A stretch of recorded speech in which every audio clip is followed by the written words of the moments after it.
तिला म्हणावं लेकरं हात लावून सांग बरं म्हणावं अंगठ्या कोणी घातल्या म्हणून. मी तुम्हाला हेच सांगतोय की मी अंगठीनं कपडे घेत नाही. मी मला काय एवढं मोठं माझं घर बघितलं होतं मी. उज्ज्वला थिटे आजही कामाला जाते, तिचा मुलगा आजही 15,000 कामाला जाते. पाटील परिवाराने केलेला अन्याय माझ्या लेकराच्या डोक्यावर हात धरून सांगते की सगळा आणि सगळा खरा. तुम्ही आहेराचा विषय काढला म्हणून त्याच्या उज्ज्वला थिटे आहेत त्याच म्हणतात की तुम्हाला दरवेळी लग्नाला अंगठ्या द्याव्या लागतात. किती अंगठ्या आहे तुमच्या घरात अशा? तिला म्हणावं लेकरं हात लावून सांग बरं म्हणावं अंगठ्या कोणी घातल्या म्हणून. मी तुम्हाला हेच सांगतोय की मी अंगठीनं कपडे घेत नाही. मी मला काय एवढं मोठं माझं घर बघितलं होतं मी. मोठं आहे. हां, मग कशाला माझ्या अंगठीचे 2 रुपयाची 4 रुपयाची बघतो मी. आणि मी काय कुठला विसनी नाही. ह्या लोकांना तर रोज संध्याकाळी फोन करा तुम्ही शुद्धीवर नसतात.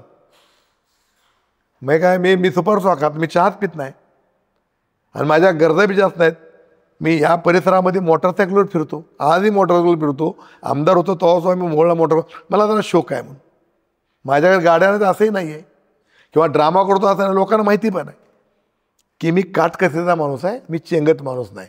आणि त्याच्यापुढे सांगतो, कदाचित मोठ्या साहेबांचं आश्चर्य वाटलं माझ्या निवडणुका विधानसभेच्या, मी जोपर्यंत राजन पाटील उभा होता तोपर्यंत अशा तुम्हाला कधीच खरं वाटणार नाही. पण तुम्हाला कुठला तरी टाइम्स ऑफ कुठला तरी इंडियात त्याच स्वतः आलं की सगळ्यात कमी खर्चात होणारी विधानसभा म्हणजे मोहोळची म्हणून.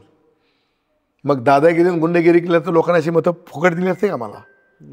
हे जेव्हा मी त्यांच्याशी बोललो तेव्हा त्यांनी एक वाक्य विचारलं, त्यांना फक्त सांगावं हे सगळं तुम्ही जे बोलता आहात, तुम्ही जे सगळं सांगतात हे फक्त मला मुलाच्या डोक्यावर हात ठेवून सांगा, तुम्ही जे बोलताय ते सगळं खरं आहे. आजच सांगते ह्यातला एक आणि एक शब्द अनगर सिद्धाची शपथ, माझा मुलगा आजही 15,000 रुपयानं कामाला जाते. आज कुणाच्या 5 रुपयाच्या ह्याच्यात जरी मी असले ना, यांच्या चहा पाण्याच्या फक्त आज राजू भाऊंच्या आणि उमेश दादा आणि कुठलेही तुम्ही आज म्हणलात तर फक्त प्रत्येकाच्या माणुसकीच्या नात्यानं चहा पाण्याच्या मिंद्यात आहे. उज्ज्वला थिटे आजही कामाला जाते, तिचा मुलगा आजही 15,000 कामाला जाते.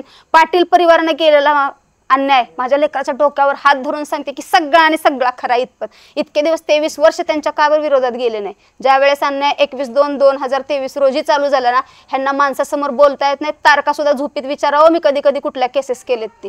आज पायाची चप्पल तुटली तर 2 रुपये चप्पल घेताना 10 वेळेला विचार करते मी. स्वतःच्या मुलाच्या डोक्यावर हात ठेवून सांगणं इतका तरी तुमच्यासारखे हे नाही राजन मालक, मला काही काढायला लावू नका. नाहीतर मी आजपर्यंत पाटील परिवारावर घाण आरोप केलेले नाहीत. कुठली मुलाच्या डोक्यावर हात ठेवून सांगते की सगळं अन्याय केलेलं राजन पाटलांनी, सगळा खरं आहे. दादा म्हणते तर आता राजन पाटीलच म्हणत असते. ज्यावेळेस माझ्या मुलाचे त्यांनी त्यांचे सगळे 3ही मुलं घ्यायची, 2 मुली घ्यायच्या, नातू घ्यायचे, आणि त्यांनी पण असं हात मारून सांगायचं, आणि ते पण अनगर सिद्धाच्या पिंडीवर. आय बघा आमचं सगळं तर हिसकावून घेतलेलंच आहे. आज जीव जरी गेला तरी गेला. आज स्वतःचं कोण गप्प बसतंय? अहो रस्त्याने तुम्हाला कट मारलं तर तुम्ही गाडीतनं खाली उतरता आणि शिवी देता. माझा अख्खा संसार उद्ध्वस्त केला आहे ह्याने.